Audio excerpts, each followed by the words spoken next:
My friend Derek Selinger, how great to see you. Man, it's so awesome to see you again, Tom. I like the fact that it's daylight where you are and it's dark where I am. So where are we finding you geographically today? I'm in the beautiful town of San Miguel de Allende in central Mexico. Wow, fantastic, fantastic. Hey man, I want to be brief because I know you're super busy, but I want to hold up something I have here, which I'm really loving. So this is your brand new book. It's just coming out, and I loved it, man. I've been marking it up and penciling some things, and I thought, gosh, if I could have just a minute or so with you, uh, I want to let friends and folks know about it. It's called The Dream Thief. If you don't mind, give me a little bit of background. What prompted this book, and if you don't mind, also put in there a little bit about yourself for folks who haven't met you yet.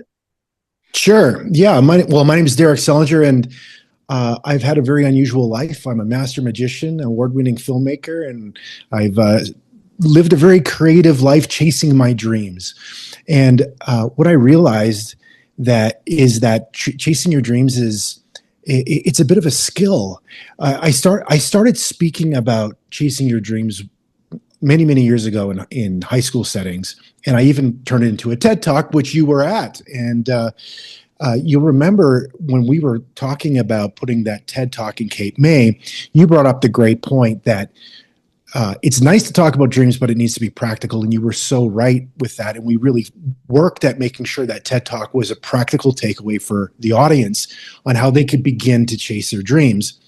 Well, that further inspired me and led to conversations where people were saying to me, okay, I've got the first step, but how do I continue this process?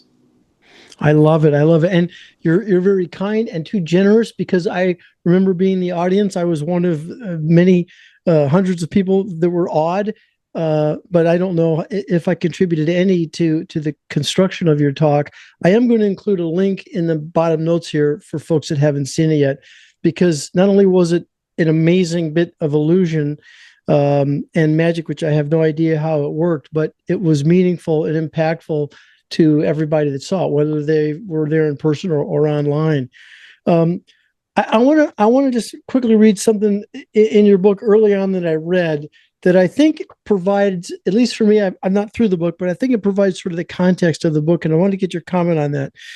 You write, people often think of dreaming as something mystical or abstract. It seems it is an ability you either have or you don't, but that's not true. There's a structure to dreaming, a process, a pattern. The people who reclaim their dreams don't do so by accident. They follow certain behaviors, make certain choices, and adopt specific mindsets. There is a code to the process, and is one that can be recognized, understood, and repeated. And man, that's why I love this book, because I'm finding so much out. This idea that dreaming is for the elite is something that's kind of impressed upon us. We see a superstar win a Super Bowl or an Oscar, and they say these grand words like "never give up on your dreams." And we're sitting here, working our jobs, and we got kids, and we got bills, and we're like, "Well, that's nice for you to say, but that'll never be me." And so we feel left out of the process, and we think it's something that happens magically to just a few people.